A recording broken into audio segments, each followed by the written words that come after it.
Thank you, Sebastian, for a wonderful insight into your art history and also creating an opportunity for this evening's discussion. The photographs show the interiors of heritage buildings from an artist's eye, and I hope that it triggers the senses to see what has always been in front of us, but perhaps we fail to notice.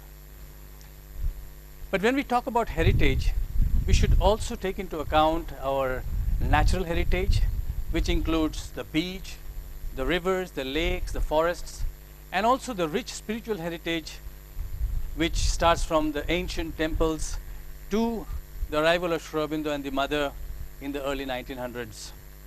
We need to ensure that we not only share it with the people who visit Pondicherry, but also preserve it for future generations. So let us move on to the second part of the discussion on Pondicherry's heritage. This evening we have an excellent representation from a cross-section of the society, government officials to international organizations, to experts, to artists and architects and builders, business community and NGOs, press, our friends from Auroville.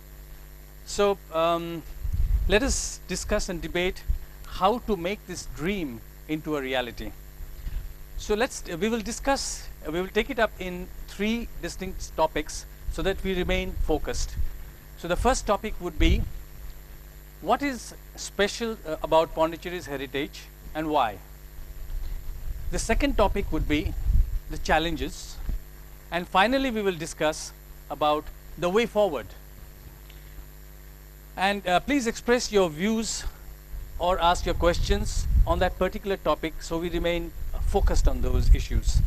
So we will start with the panelists and then open the discussion to the floor. And given the shortage of time and the need to cover much ground, I request you to be brief and avoid repetitions. And please raise your hand when you want to speak so that the mic can be passed on. Now let me introduce the eminent panelists. I'll start with Matthew Samuel.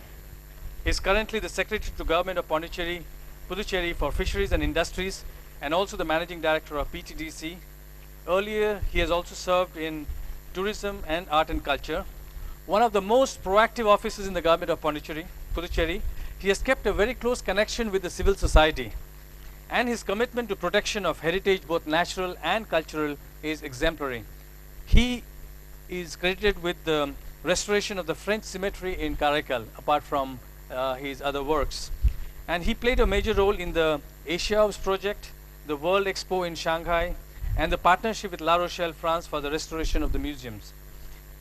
We all know about his unsparing efforts in promoting tourism in Pondicherry. Dr. Indrajit Banerjee is the Director of Knowledge Societies Division in the Communication and Information Sector at UNESCO in Paris. Prior to his joining UNESCO, he was a professor in communications in Canada, Malaysia, and Singapore. From 2004 to 2009, he was the Secretary General of AMIC, the Asian Media Information and Communication Center in Singapore. We have with us Dr. Abdul Razak. He's the head of the Department of School for Planning and Architecture, Anna University in Chennai. Professionally, he's associated with a number of organizations nationally and internationally. He has published a large number of research articles in national and international journals and participated in n number of numerous conferences. His recent consultancy projects include A. Conversion of city corporate plan into business plan for Salem and Erode towns in Tamil Nadu, participatory facility survey and redevelopment of public health centers in Tamil Nadu, redevelopment plan for T Nagar in Chennai, and urban municipal e-governance, e-readiness, and awareness in Tamil Nadu. He's a very busy person, but I really appreciate he has come here today and joined us. Ajit is an architect and the pillar of INTAC of Pondicherry. From 78 to 86, he worked in Germany, and he has traveled across Europe to see historic cities, and I'm sure that is what has inspired him to work on heritage preservation. He returned to Auroville in 87 and got involved with INTAC. The Heritage Summit, which they conducted in 2002, led to the Asia Hubs program, and the restoration of the 250 years old French style building Hôtel de Lorient got the UNESCO Asia Pacific Heritage Award as an outstanding project. Intact's project of facade restoration of traditional houses on Ishran Cole Street was awarded UNESCO Pacific Heritage Award in 2008. Intact has also been able to exercise facade control with the support of the Pondicherry Planning Authority and the respective owners for a number of new buildings that have come up in the heritage precinct to ensure that the harmony of the streetscape is respected. The government of Pondicherry has now formed a heritage committee of which Intact is a member. If preservation of heritage buildings has finally taken roots in Pondicherry, the credit should go to Ajit for his initiative and perseverance. We also have Akash Kapoor, who has mostly lived in Pondicherry. He has written for The Economist, The New York Times, and pens for the Letter from India for the International Herald Tribune. His first book, a work of narrative non-fiction on social transition in modern India, will be published by Penguin Riverhead in 2012. We know Akash better because he has written about the coastal erosion in Pondicherry. Akash. So we'll go from global to local, as heritage preservation is one of the most successful programs of UNESCO with 188 signatory countries. Let me ask Dr. Banerjee to give his views on the first point of the discussion. What is special about Pondicherry's heritage and why in context of UNESCO's World Heritage Program? Dr. Banerjee. Thank you, Mr. Chairman. I would like to first thank the Consul General of France, Mr. Fournier, for his very kind invitation. I was thinking I would be in the audience. And in fact, my presence on this panel reminds me of another panel to which I was invited many years ago, which was on media, democracy, and human rights. And as I got up on the podium, the chairman pulled me aside and said, "Have you ever been arrested?" And I said, "No." Why? He said, "Because all the other panelists are people who have been to jail." So my situation is a little bit like that. I'm not an expert on heritage issues, of course, but I work for an organization which is the premier heritage protection and preservation body in the world under the aegis of the United Nations. I think my brother probably was rather persuasive, and that's why I think I'm here. Having said that, I thought I'll do what I'll be most comfortable with, which is to provide a perspective from UNESCO's side. And later on in the discussion, I'll be very happy to take any questions you may have. Let me begin by sharing with you a quotation from the great Secretary General of the United Nations, Dag Hammarskjöld. And he said, and I quote, "The United Nations was not created to take you to heaven, but it was created to prevent you from going to hell." And I think to a great extent, what UNESCO does in the area of preservation is all about that. Have we not intervened since 1954? I think a lot of the monuments and cultural and natural sites in the world would have perished or gone to hell. Let me perhaps begin with an anecdote on how this whole World Heritage Program began. I'm sure some of you are familiar with the story. But in 1954, the Egyptian government decided to build the Aswan Dam. And as a result, many of the treasures of ancient Egypt, including the Abu Simbel temples, would have disappeared. UNESCO led a massive international campaign. About $80 million at that time was raised, and the Abu Simbel temples were taken apart piece by piece, moved to higher ground, and put back together. Following the successful move of and recreation of the Abu Simbel temple, UNESCO then campaigned for Venice, the protection of Venice and its lagoons in Italy, Mohenjo-Daro in Pakistan, and the Borobudur complex in Indonesia. Obviously, this was a very clear demonstration that if there was an effort from the international community, heritage sites, natural sites could be preserved. An international effort was then taken up, and you'll be very interested to note that in 1972, the Convention on the Protection of World Heritage was signed by the UNESCO General Conference. And that means we're actually celebrating the 40th anniversary of this convention this year. So I think this is a particularly relevant time to take up this discussion, although related to Pondicherry.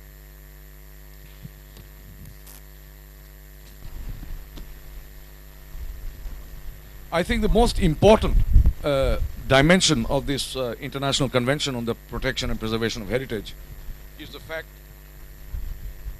that it is the only document that links together in a single framework the concepts of nature conservation and the preservation of cultural properties. The convention recognizes the way in which people interact with nature and the fundamental need to preserve the balance between the two. As of 2011, there are 936 sites which are listed on the UNESCO list, 725 of which are cultural heritage sites, 183 of them are natural heritage sites, and 28 of them are mixed properties. I should perhaps add that UNESCO's approach to heritage is very, very vast and holistic, in the sense that we not only look at natural heritage sites, cultural heritage sites, but also intangible heritage, and more recently, documentary heritage, which comes directly under my department.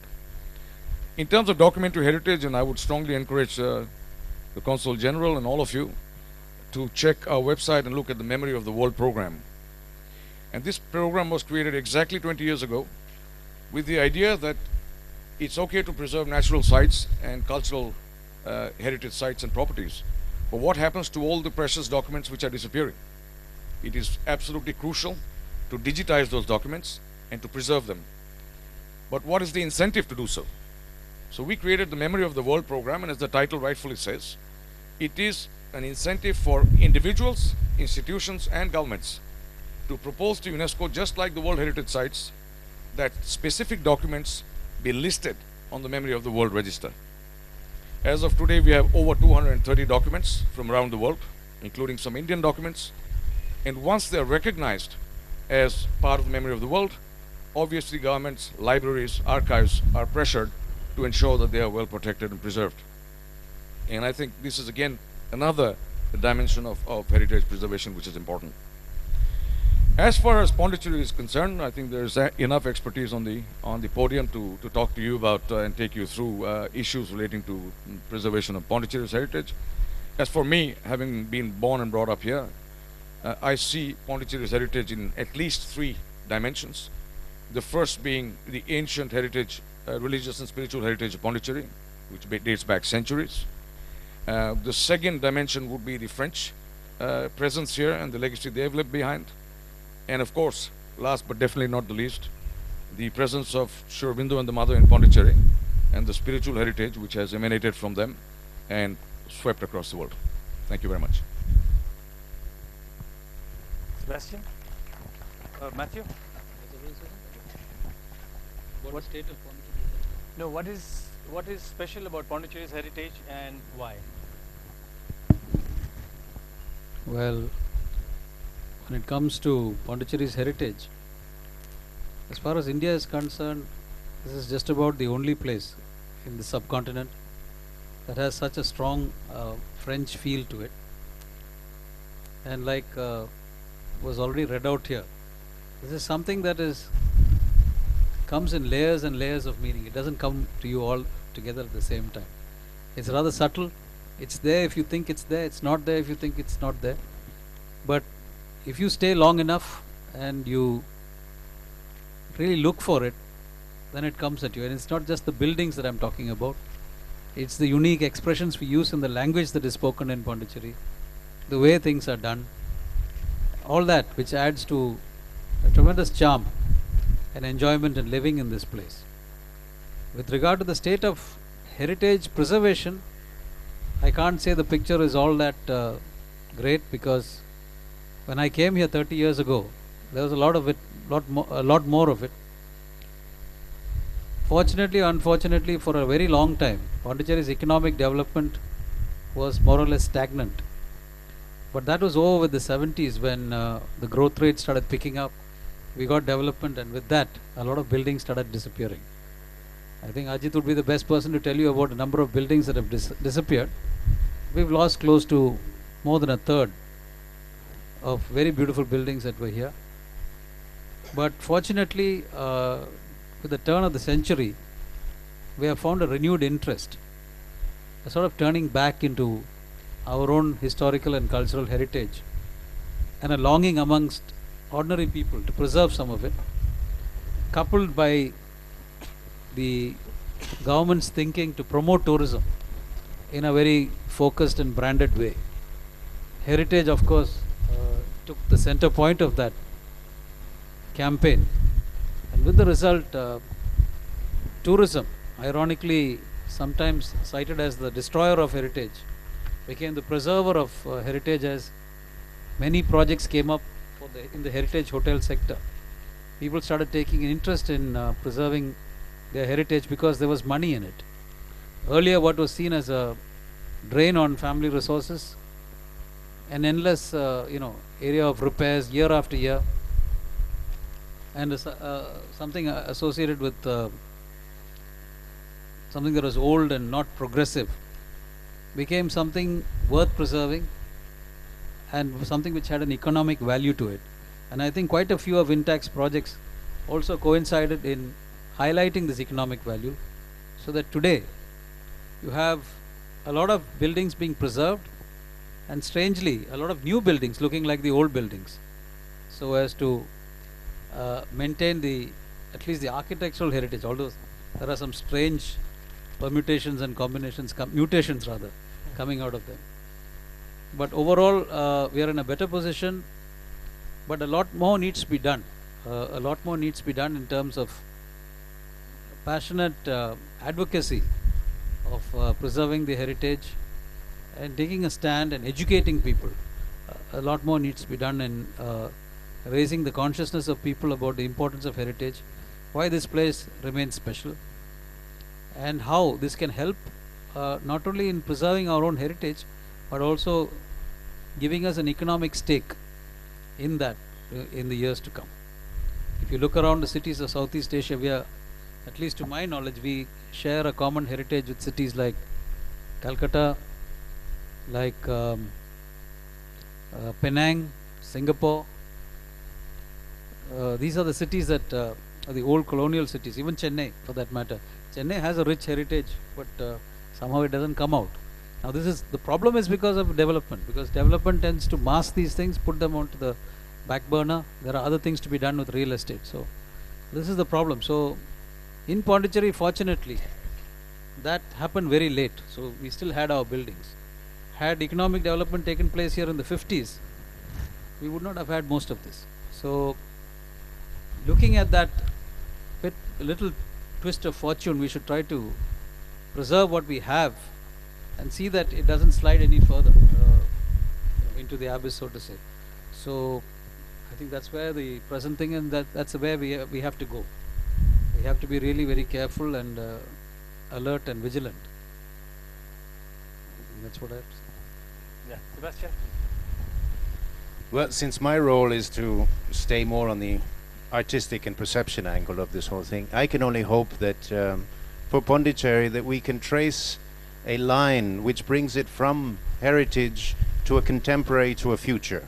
And I think the only way that that can be done is that a consciousness is aroused somehow that Pondicherry is very special, but to remain special it has to find its own place in a contemporary dimension. Now, to find its own place, I can think that only the cultural element, which today sort of defines your status in a worldview. If we think of Bilbao, what was Bilbao before the Guggenheim Museum? It was a horrible steel city.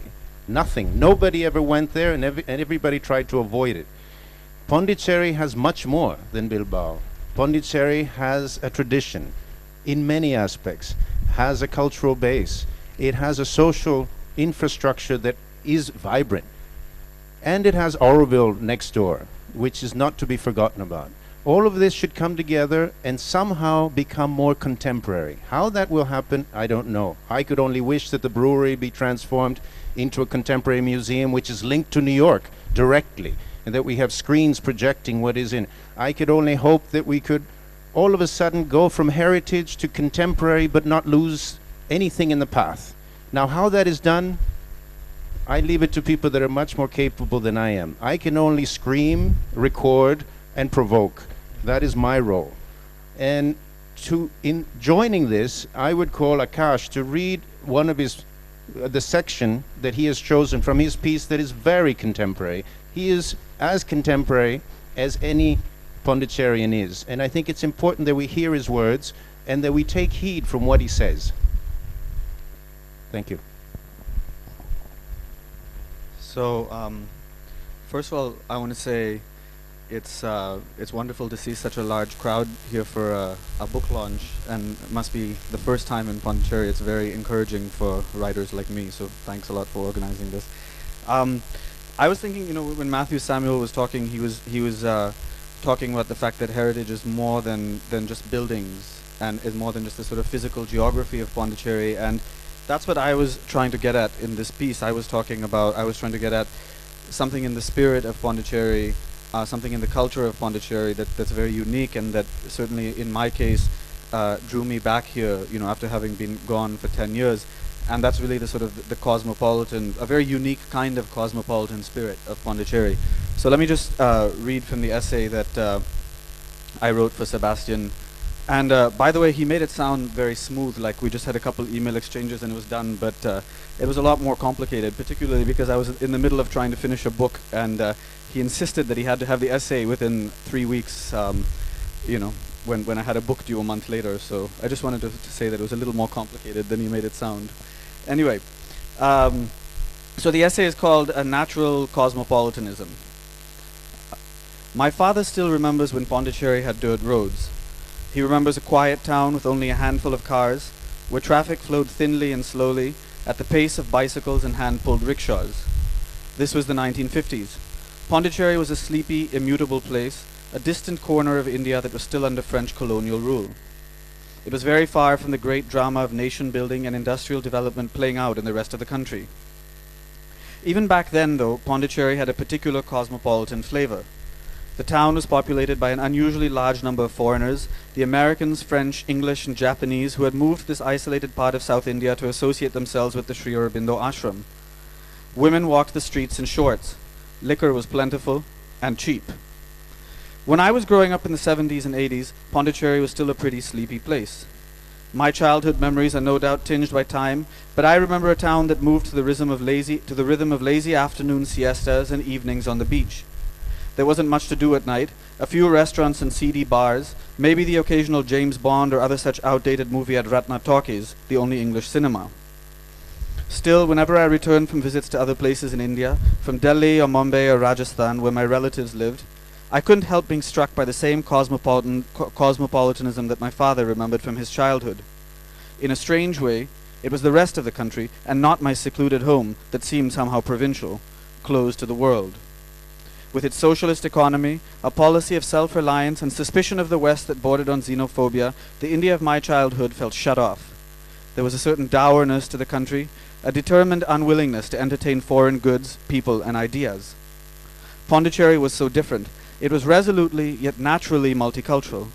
Its streets and shops crowded not only with the local Tamil population, but with Bengalis and Orias from the ashram, with a residual crowd of French expatriates, with Europeans and Americans from Oroville, and with Vietnamese refugees drawn by the French connection.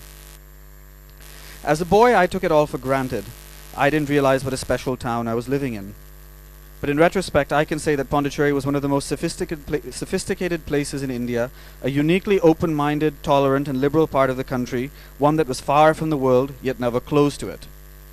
Today, Pondicherry is still small and in many ways isolated, a town of less than 1 million inhabitants, without an airport or until recently even a broad-gauge railway connection.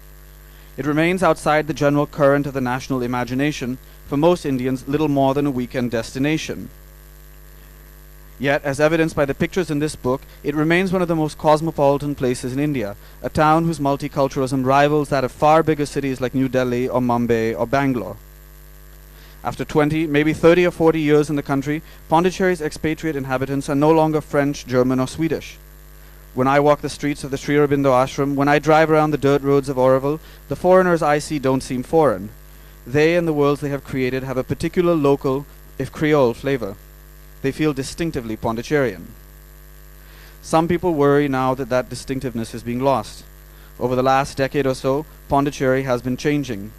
The town is waking up, trading the aspirations of yoga and spirituality for the trappings of 21st century capitalism. The photos in this book capture the transition eloquently. They show the new, shiny Pondicherry alongside an older, less flashy, and in many ways simpler town. Long-time residents remember the town with increasing nostalgia. A lot of people worry that Pondicherry is being commodified and turned into just another tourist center. But I'm not too worried.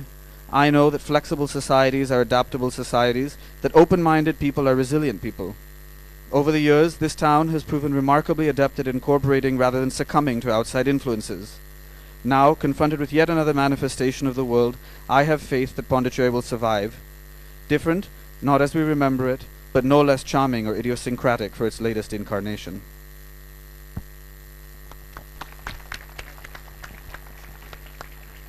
Akash has just come back from Jaipur, so we should be very honored that he is reading for us here in Pondicherry. Okay, that shows how international Pondicherry is. And Jaipur, what was Jaipur then, and what is Jaipur now with the literary festival? Let's keep that in mind. Let's think about the small elements. It began in a hotel which probably has a courtyard smaller than this, but it began with souls, intellectual and not, organizing women, men of all ages and of all different types of backgrounds. Of course, there was the energy of William Dalrymple, which we don't necessarily have unless all of a sudden Akash is going to transform himself. And this is an example of what can happen to a city, a village, a town that is on a map that is, how can you say, a heritage map, and all of a sudden it gets on a different map. It gets on an intellectual map. But we just need to think about this. We need to think about the possibilities, and if we can have more people like the French consul Pierre, who believes in these small moments where perception and action come together, then I think we can hopefully bring to Pondicherry something new, something stronger.